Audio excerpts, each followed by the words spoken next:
creates the structure of DNA. We wouldn't have the DNA helix without water. It creates the structure of proteins, so our bodies wouldn't work without the water. Every seed, every embryo begins its life exclusively in water. Amniotic fluids play a role in the embryo's development and preservation. It is the surrounding water, like a universal computer, that reveals any biological program. And thus water is also the only thing that can change it.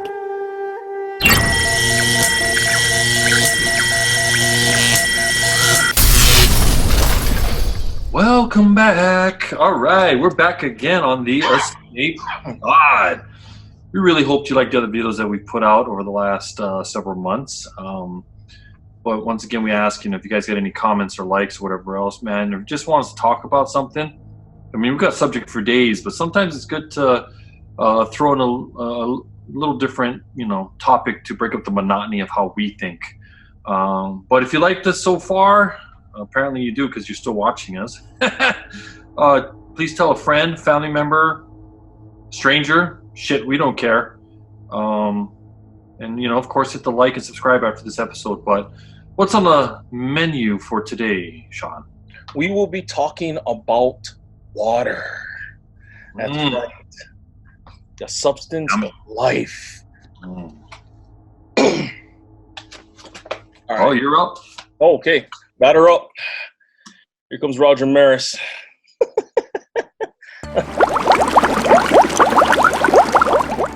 No, it's just fascinating. Obviously, every culture, ancient to modern, water is life. Even being Hawaiians, our word for rich or wealthy is vai vai, and the word for the translation for water in our language is vai. So the person with the most water is the most wealthy. So obviously water is extremely important and we couldn't live without it. It is the building block of life. Scientists have stated, but now there's even more research in it that it just blows my mind on what water really is. It's just not an element. They're coming to find out water is a living organism. It is the most malleable and most powerful computer in nature, or period, on this earth. And they're finding out that it can store information. Water remembers. That's how it learns. So it's unbelievable. Water has memory. Experiments done in many countries around the world have shown that water receives and makes an imprint of any outside influence, remembering everything that occurs in the space that surrounds it. Any substance coming into contact with water leaves a trace in the water. Records information. Water acquires new properties, yet its chemical composition remains unchanged. Of water means how its molecules are organized. We can see how water molecules join together into groups. These are called clusters. Scientists came up with the idea that these clusters work as memory cells of a certain sort, in which water records the whole history of its relationship with the world, as if on magnetic tape. Water, of course, remains water, but its structure, like a nervous system, reacts to any irritation. Modern instruments have made it possible to record the fact that within each of water's memory cells, there are 440,000 information panels, each of which is responsible for its own type of interaction with the environment. The single most malleable computer, it's like a computer memory. It's the memory of information. We must know how it is arranged. It is like the alphabet. If I give you the alphabet, you don't know a word, you don't know a letter, you don't know a sentence. So the molecular structure is the alphabet of water. And you must make a sentence out of water, and you can change the sentence. This one's doctor, Japanese doctor, Masaru Emoto. he did two experiments. He did one where he would take the water, speak speak loving words and feeling into it, like I love you, God bless you, and then he would freeze it. And another one, he would just say, you piece of shit, you asshole, anything horrible and any kind of word or intention of hate, then he would freeze that too. And then when he took it out and he looked under a microscope, the one that had beautiful words and intentions created a gorgeous design, almost like a snowflake. And then the other one, which was hate-filled, was all cracked and ugly and so forth. And then he did another experiment. The second experiment was he took 3 jars, he filled it with rice and water. Same thing. One, he spoke nicely to. His intent was love, compassion. The second one was hate.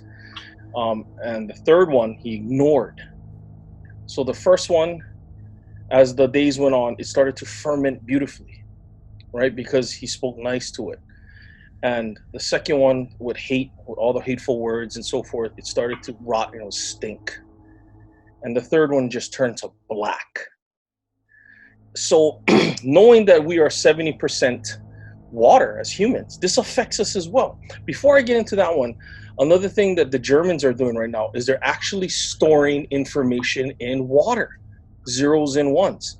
And one little drop or molecule of water can hold more than the most powerful computer today.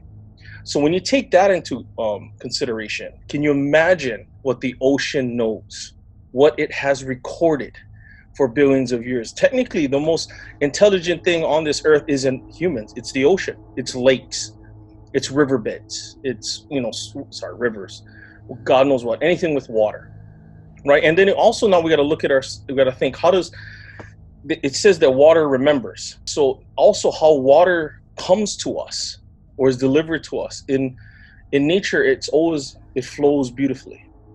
But can you imagine now how it's coming to us through pipes? It's banging, it goes through all this process just to get to us. That information now we're drinking, and that's where I'm getting to the 70% water is, makes up our body. Now this is even something that us humans need to really take into consideration and really research even more, is like, now when we say something bad to someone or we have evil intentions or you put hate, now it makes sense because we're made up of 70% water. What is that water?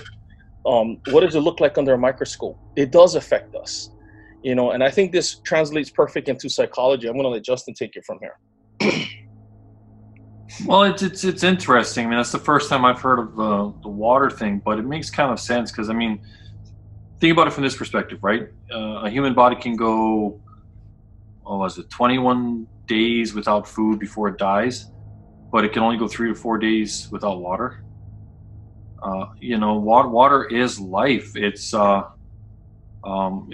what is our body made of? How much water is our body made up of? 70-something%.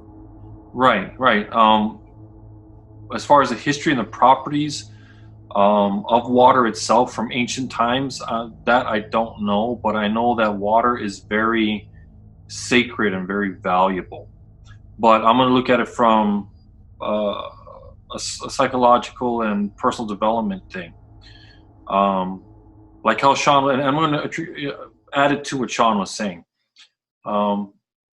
Based on the studies and the research and whatnot, if water can change based on emotion, from a personal development level, the biggest thing you have to understand is how you perceive information from what you take in here and what you take in here gets cycled through here, your brain. Doesn't matter the hemisphere, but it gets cycled to your brain, which trickles down to your body. And then comes the outward reaction.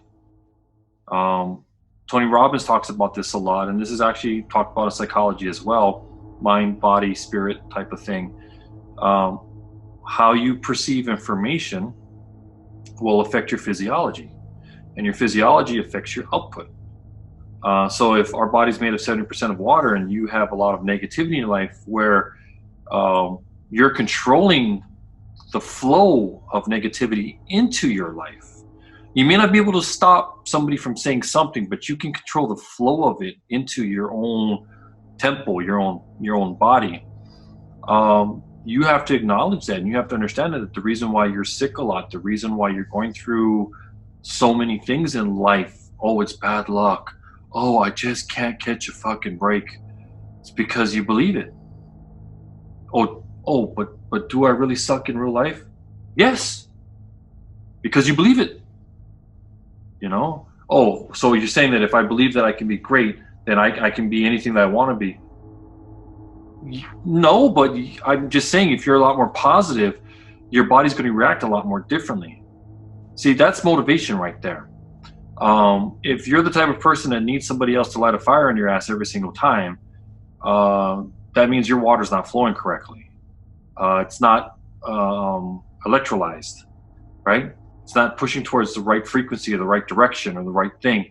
I don't want you to believe in fallacy. I don't want you to believe that, hey, you can be a king or you can be fucking anything you want to be. The truth is that we don't know. We can't predict the future. All we can do is control what we can control right now. But the only thing that you can control on a small perspective, right? If we're talking about social classes, if we're talking about your place in this hierarchy of life, the basic thing that we can control is the information we receive. And then comes the maturity part of it. How do we activate that to push us to something very positive, to get us off our ass to do something? Well, it comes from objective reasoning and understanding, which means you need a lot of self-awareness. You can only point the finger so many times and say, you know what? I've been divorced 3 times because it's the chick's problem. You've had 10 failed relationships and 3 divorces, and you're blaming the other person? Good luck to you. I've been fired from my job 7 times. It's all their fault. Well, you need to think about that, buddy. But it's not easy. Self-awareness is not easy. But going off the subject, like I said, you know, your body is 70% of water. That Kangen water thing, right? It helps. We're not doing a plug. We're not pushing product here, but I'm just saying, research Japan and research their hospitals and research the Kangen water thing that they've done. It really makes you healthy, and when you're healthy, you think better. Why do you think there's such a big movement now of people exercising, talking about education, and then putting into workflow, right? 10x, right? You guys heard that 10x shit all the time, right? Well, that 10x thing has been around for fucking decades. Just didn't pop up. But you need to have the balance, the mind, the body, and the spirit. And the spirit is the abundance. For some people, that's a hard word. Abundance is plentiful. And to have a good spirit, you have to have a good life. You have to be happy. That decreases your stress. The food gives you energy, right? The mental thing keeps you going. You put those 3 things together, man, anything's possible, man. So, you guys want us to touch upon more about this? Drop a comment. Like I said, leave your name, where you're from, wherever the fuck it may be. If you want us to talk about something else, let us know. But until then, please hit like, please subscribe, tell a friend, tell a family member, tell a stranger. Please just tell anybody who just needs to hear this, and we'll catch you on the flip side.